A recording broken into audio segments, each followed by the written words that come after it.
犯错它是无法避免的，正确是无法达到的，你是很难画出同样相同的两根线的。Hello，大家好，欢迎回到艺术家在别处第10期。本次邀请到的艺术家是一位持续探索绘画语言的画家。那我邀请他的原因是因为前段时间在小红书上刷到一条他在聊关于他的个展以及关于绘画语言的探索与思考的一个视频哈。当然网络上也有人把他称之为是网红艺术家，但是我不认为他是一个网红艺术家，我只认为就是说很多艺术家他只是通过网络或者通过互联网去表达自己的作品，呈现自己的思考等等。那么接下来的时间我们就进入访谈。我叫楚之贤 ，A.K.A. Freeman，Freeman N 双写啊。OK，这就是我是一个绘画者、艺术家，然后做一些自媒体。92年出生，现在主要工作生活在四川啊，往返于上海吧。我当时看到你的视频的时候，包括你对于就是你的绘画的一些追求，或者说一些认识、一些定义吧，可以这么来形容的话，就给我的感觉也是一种，你希望你的艺术是建立在别处的，就是它不是一个权威传统的那个框架下的，是希望在那个框架之外的一些东西哈。我不知道我的捕捉是不是准确的哈，但是我感受到的是这样子的东西。准确说，其实是对的。就这个环境我是融入不进去的，在国内这个环境。融入不进去，其实有挺多原因，就是大家艺术观念不合嘛，最主要的原因其实就是这样的。那具体来说是什么呢？就是绘画的一些理念不符合，一个最重要的点，大家就是不同，不同到了就是完全没有一个共识的一个状态。那就干嘛？那就大家看谁笑到最后啊，就这样。当然，这个我也不是一个人。我只是群体的一个代表而已，或者说一个典型而已。更多的这个群体或者这样的艺术家，他是可能没办法去像我这样去发声啊之类的，只是说在目前的这个环境里面，这个群体它是不太被认可的嘛啊。但这个认不认可，是被什么人认可，其实也没那么重要，因为现在也不存在所谓的这种绝对的这种权威性啊，或之类的，都是一个草台班嘛。然后所谓的这种权威或者这种学术上的一些工作者吧，都是非常水的啊。就像我觉得国外也倒差不差，可能有些也会严肃一点，但是国内肯定是水炸了。这些水的表现哈，完全可以从他公共层面上的一个发声和他的一些文章书写里面就直接可以看出来。那虎一虎这种啥都不懂的，那还可以。说到这儿的话，因为其实我本人的话是没有太深入了解过国内艺术家的生存和工作环境以及整个圈层，它大概是个什么样，就是特别具体的状态，我是不是特别清楚的哈？我有一些大概的概念，但是我觉得它也可能也是一些偏见，所以我也很好奇，就比如说在你现在所处的圈子里面，或者说你周围的跟你一样画画的，或者说做艺术的，就是大家是一个什么样的状态？比如说，如果是你自己来定义你自己的话，你会觉得自己是一个什么样的艺术家？我自己定义，我肯定就是这个非常严肃的画家吧，或者绘画工作者吧，就是非常严肃的绘画工作者。那别人给我的标签很简单嘛，就是网红不会画画嘛，那你就可想而知这个认知的不同吧，大概就是这个环境的一个在我身上的一个显现吧。但是你也可以通过这个自我的定义和大家对我的定义，你就可以看出整个环境是一个什么样的状况。但不是去评价这个环境，但是这个环境就是这样。我自认为是一个非常严肃的绘画工作者吧。然后也在不断的去推进绘画这个层面。我觉得绘画本身来说，应该有绘画本身在当下的一个样子。那所以基于这样的一个想法或者一个兴趣点嘛，那我肯定就是一个相对来说比较传统的画家，就是在意绘画本身的一个画家啊。这个传统就在于说我延续的是绘画本身的这个传统。比如像我们今天所处的这个时代，关于绘画这件事情，像摄影术当年出来的时候一样，大家会觉得，OK，画家可能就是没有位置了，或者说，这个画面需要给其他的东西腾位置。比如像今天 AI 又更发达，对吧？甚至很多设计师或者很多人都说自己创作的东西没有意义了，可能 AI 就会很快替代掉。那在这种情况下，就你还是在坚持去探索和研究绘画语言或者绘画本身。那对你来讲，你觉得这个绘画它在这样的一个环境下和其他的一些媒介区别啊，包括它在当下就是这个时代的位置，它是什么样子的？每一次的这种所谓的这种绘画危机啊，它其实带来的是一个什么呢？就是一个对于绘画认知的大规则的一个书写。就是说，这种绘画危机本身在不同的系统里面，它就不断的在上演。而每一次上演的原因不一样。那上演了以后，它带来的是什么呢？带来是一个普遍对于这个绘画认知的重新书写。我比较好奇，因为按照我的理解的话，我觉得其实绘画发展到当代是非常非常自由的，不管就是大众怎么评论哈，画的好画的不好，我认为就在我的观念，我认为每个人他其实都会画画，只是说你把不把这个东西当成是一个你的作品，或者说你有没有进一步的去思考为什么你要这样画或者那样画，对吧？选择什么样的内容去呈现，或者不呈现任何内容。其实我觉得绘画也已经早都发展到了这个阶段，其实已经跨越这个阶段了。那在中国的语境下或者环境下，它是不是其实还是会有很多人一直在纠结这个问题，觉得他还是在追求要画的像？在你的文章里头，其实也反复谈到这两个可以说是概念吧，就是在线，一个是偏离。我读下来之后哈，我还是有一个问题很好奇，就能不能用最简单的方式去解释一下，对于你来说，什么是偏离，什么是在线，然后偏离跟失误在绘画里面的这个区别又在什么地方？简单来说，就是说，整个的绘画的这一个事情，在一个非常经典的框架下，它就是个在线。所有的绘画行为，它从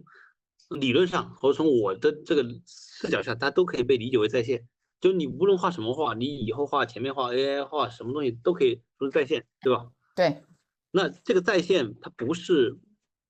意义，它不是这个绘画的意义，在今天它不是意义，它是一个客观事实，或者说一个观看下来的一个结果，它就是一个在线的过程，或者一个在线的一种方法啊。那意义在于什么呢？意义在于你人参与过程，你在这个绘画的在线过程中，你产生的偏离。说的再简单一点哈，就是犯错，就是正确都一样，犯错就是千奇百怪。你说的这个犯错在这里，它是一种刻意的犯错，是吧？它不是失误。你可以说是刻意，你也可以说不刻意，很难界定你是真的刻意的犯错，还是假的刻意的犯错。说实话，那如果我们是刻意的犯错的话，那就是一种设计而已。其实还是一种在线嘛，你在线一种犯错嘛，不是偏离。你去画一个坏的画面的时候，你其实是在线，你并不是在执行这个偏离。很简单一个事儿，就是说你在这张画上的投射其实是很重要的，就是你怎么去投射它。你画一个很正确的画，其实你并不存在于这个画中，你只是和这个画的一种结果，比如说形式语言风格或者符号给绑定起来了，大头笑脸那种中国画家啊，那中国当代艺术，对吧？那它就和符号绑定起来，这可不可以？当然可以啊，对吧？但是你今天和符号绑定有什么意义吗？作为画家来说，和普通人没什么区别啊。我普通人，我 AI 设计个 logo 或者设计个图像，我不断的生产这个图像，我每天都发，那其实就是我，那我也可以啊。那这样的话，大家都可以做，大家也会意识，就画家本身这个职业的最职业的人，他也会意识到这个问题就没什么意义的。以前有意义是可以挣钱，现在就是钱也挣不到了，对吧？普通人就可以做这个事儿，有 AI 技术就可以做这个事儿。其实，当你抛弃市场或者其他人的看法，或者学术或者整个环境，你非要在今天找一个理由去画画，那我就找到了一个理由，就是我要在这个画中产生关系，这个画要是我画的，那我的方法就是偏离。如果我没理解错的话，绘画里面偏离这个理论哈，这个概念提出来的，它对于你来讲，它是能够让你继续绘画的一个意义。就是说，如果对于绘画本身而言，这件事情哈，就抛开任何的理论而言，就这个动作，你觉得它对你来讲，除了偏离之外，它还有其他的含义吗？就是去驱使你作画的。对，我就跟你说嘛，就我一开始就是一个特别没有表达欲望的人，就是不想把自己的这种情感啊、小情绪啊，我就不想这个东西入我的画，我就不喜欢这种。我有兴趣点就是绘画本身。那我对绘画本身有兴趣，我才会想今天应该怎么去画画。我觉得在线的话，从绘画史上来讲，它肯定就是大致分为两个大类别嘛，一个是具象，一个是抽象。那抽象的话，它就有很多种类型，它可以纯粹只呈现颜料，呈现这个材料本身，或者说只是一些你无法代入的形状啊、符号啊。抽象的话，就是在线那些东西，你很难具体的去讲说它是一个什么内容，它指向了一个我们真实世界里头的什么东西，让人没有办法具体的去投射的一个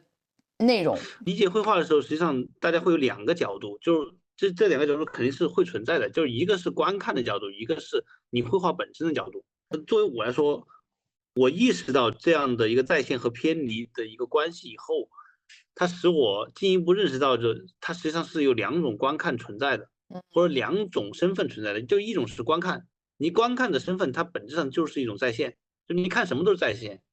你看什么都可以看成在线，而对，只有你是绘画者这个身份的时候，它才可能产生偏离。你可以举例你的哪一件具体的作品吗？去具体的讲你的这个绘画的这个理解，就过程是在线性的，但是意义却在于偏离。我达到这个绘画观念有几个不同维度的尝试，就是我试图去解释这个东西。比如说有一张画面就特别明显，就叫初潮少女屠龙啊，这张就是挺大的啊，就很明显，就是很标准的这样的一个方式。有一张画叫苹果树下躺着啊，这还有一张叫石头里的修女啊，大概都是这样的一个一种绘画方式了。你刚才的那个描述哈，就是你在描述你的左边、右边这个画面如何一边偏离一边在线的这个过程，我第一时间会联想到一个概念叫自动化书写。你觉得就是你的这个过程和它有啥区别？这个自动化书写呈现的它一个画面的偏离，就是它不是真的在去说偏离这个事儿，它是用偏离这个东西呈现一个画面。你仔细想一个问题哈，就是犯错它是无法避免的，实际上是正确是无法达到的，你是很难画出同样相同的两根线的，理论上就这样嘛。也就是我就借用这个，或者我就依据这样的一个事实，我就去画，我不是去刻意的去偏离，我也不是刻意的去压制，我是正常的去再现它，就会出现一些错误，而我的目的或者我的方法就是去再现这些错误。你有没有想过，就是这个偏离它可以无限的循环、无限的继续的情况下，它会滑向坍缩和虚无？对啊，那就会虚无。所以就是后面我就会去想要去构建让它更清晰嘛。后面就觉得到现在来说，经过几轮展览以后，或者这几年的推进以后，我就觉得无所谓了。它就已经是个很确立的方法，只要你是画画的人，你都差不多知道，都会认同这个观点。而且就是说，我说的是偏离嘛，那其他人有其他的说法，就是这样的观点在不同的人嘴里说的方法是不一样的。OK，那我有比较好奇一个点，就是如果先不说就是观众哈，先说创作者、艺术家、画家们，那大家如果都对一种具有普遍性的一种逻辑或者说一个现象，它都不用同一个词去形容，大家岂不是会进入到一种完全无法沟通、无法互相促进的状态？但你说的太对了，就说这个事儿，你说我叫偏离，哎，别人不叫偏离，对呀，那就没法聊啊。不是没法聊啊，他就不想聊啊，就说他会觉得这个事儿，我用你这个偏离这个词儿，我就给你长脸了，就是他非要避免这个词儿，就这个就是通病啊。而且对于我这个事儿来说，我认为这个是我作为绘画的一个起点，或者一个讨论的起点。那我也在用在其他方式不断的推进。你看我现在的绘画的状态，就我不再纠结它是否会被认定为偏离和在线，无所谓了。它是在线就是在线，是偏离就是偏离，有形象就有形象，没形象就没形象。你能在这个地方，你构建起开放关系也好，不论构建开放关系也好，都无所谓。你会希望观众从你的绘画里面得到什么东西，或者说产生什么样的感受？就是你对你的话语，你希望他们传达什么东西吗？我没有这个想法，我没有想让他传递，就是说他还能让我好奇，我觉得挺重要的。就是绘画本身来说，我还喜欢画画，那我要干的事情是我要去寻找我绘画的兴奋点。就是在 AI 这个时候啊，今年我的变化特别大的一个原因就是这个时代就来了，就是重新定义绘画的时代就来了。那你只要还有画下去的勇气，那我就觉得你就可以画，你哪怕画写实呢，你哪怕画工笔呢，不需要什么所谓的正确不正确。昨天和一个朋友聊到一点，就 AI 这个时代来临意味着什么？对于艺术来说，意味着按我的话来说，是把所有的媒介、艺术媒介都拉平了，就绘画也好、雕塑也好，或者观念也好、装置也好，一下都拉平了。那用我那个朋友的话来说，我也挺屌的。他说，其他媒介的政治正确性已经不存在了。这是非常重要的一点。就在我看来哈，我不知道你自己对这个对绘画本身的一些希冀嘛？我看你写的东西以及你对绘画的一些创作啊，对它的思考啊、探索啊，就这些。尽管就是说 ，OK，我们是能看到一些历史上的路径很类似哈，但是我觉得就是你对它的期待其实是很多的，就是你是希望通过你的这些做的你写的文章，然后你做的创作，然后通过这些展览去传递一个理念。绘画它是永远都有一条路存在的，就不管是在图像泛滥的今天，复制技术更加发达今天，还是说 maybe 未来，对吧？但是就是我感觉就是你其实对这个东西是有很多的期待的，你是希望能够去改变一些东西的。我觉得可能在那个阶段，我是这样的一个状态吧。但是在现在这个阶段，我就更冷静一点了，就被毒打放弃以后了吗？放弃了吗？也不存在放弃吧，就是说那就做吧，看一看能做到什么程度。因为你展望这些东西啊，就你感觉到其实可能还不如就是你清晰你接下来这一块路应该怎么去走。就通常的经验都是说，画肯定是能画下去的，路肯定也是有路的，但是这个东西怎么去做，得一步一步的去走。我现在的状态就是这样的，这个环境和整个生态和我自己的一些选择，让我并不处于一种很主动的一个状态吧，但是这就是一种考验吧。因为其实国内就是有很多东西可以去做，我觉得是特别好的，而且就是说你最终还是得去做，就是你不管在国外还是国内，其实就是认清事实嘛。包括我现在的一个状态就是我在不断的认清事实，就像你读到那些文字，那些文字写于我完全没有看这个真实的世界，完全是活在我自己的世界里面的那个想法。然后我现在我发现它不是这样子的，就是那个很美好了，我也希望是这样，但是现实不是这样，现在有很多原因它导致了不是这样。也许我们得做一个选择，比如说你做这个节目也是一样，你了解很多艺术家，大家不能活在幻想里。其实没有人活在幻想里，因为如果大家活在幻想里，是走不到今天的。某种程度上来讲，我觉得他是有对现实的一种认识，加上对自己理想和路径的一种坚持，就它是一种比较综合的状态。你说他绝对没有放弃一些过什么东西吗？他一定放弃过一些东西的。哎，对，其实大家的情况就是多多少少这样而已。我现在可能就是更现实一点，更现实一点。我有一个问题，就在你看来，你觉得现在这个时候，艺术家的社会职责是什么？